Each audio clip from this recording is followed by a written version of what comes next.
Chào mọi người nhá, bây giờ đang ăn con tôm, Biết món con này tôm sống. món gì nữa?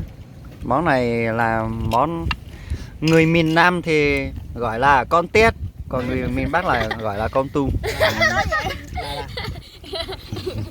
Người miền Bắc gọi là con tét, người miền Nam gọi là con tung. Ăn đi nhá mọi người nhá. Nhỏ nhỏ còn con tôm là con to nữa ông nội. Đúng không ta?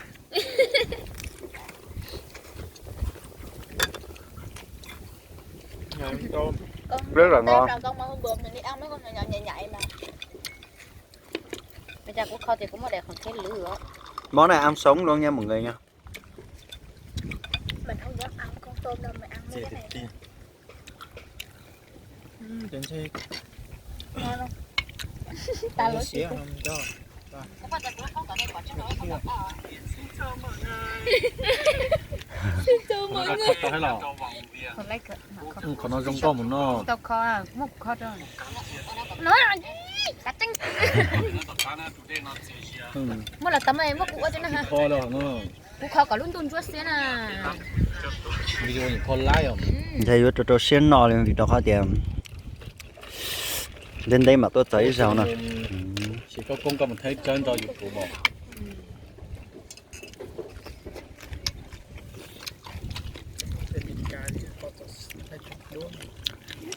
mình bia Thế thì có hai.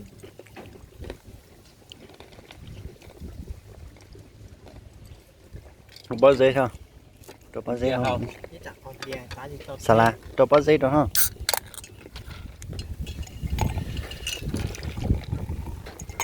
chỉ một thân cho em nhớ hỏi đề cái này luôn à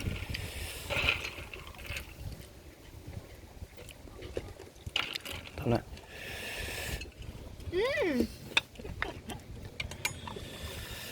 Mấy tí một quạt tà. Mấy tí giặt. Luôn là nó chỉ cho mọi tỷ trong cổ nó đi. Nó chỉ kho liệu để vô nó lúc ốp cổ vào một xí xuống cổ này. Hấp bộ ảo lắm.